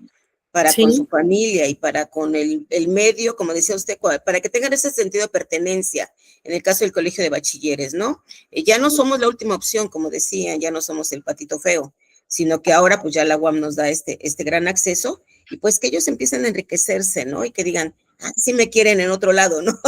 ¿Qué hago? ¿Qué hago, no? Sí. Entonces, bueno, esa es la dinámica que vamos a hacer para la próxima sesión. No, más allá de que ustedes puedan hacer un ejercicio escrito, si así lo quieren, de todo esto que hemos visto, lo pueden hacer.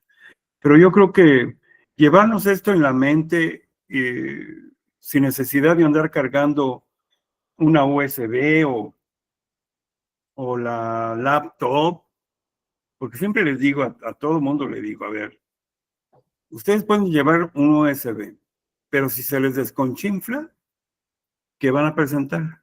Exacto. No hay luz y no traen la pila en condiciones de una presentación larga, ¿qué van a hacer? Ujú. Si les falla la cámara, ¿qué van a hacer? Cuando es presencial, es presencial. Y tienen el pizarrón y tienen el pintarrón. Elementos suficientes para construir una narrativa. No, pero que eso ya no se usa. Es lo infalible. Claro, y Lo además, otro no tiene honor.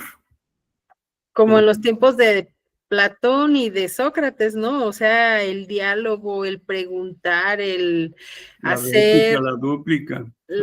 el razonar, el poder expresar lo que yo estoy entendiendo, cómo lo percibo, porque pues hablando de contextos, lo que usted nos está diciendo ahorita, la maestra Rosy lo ajusta a su contexto y lo percibe de una manera y yo de otra.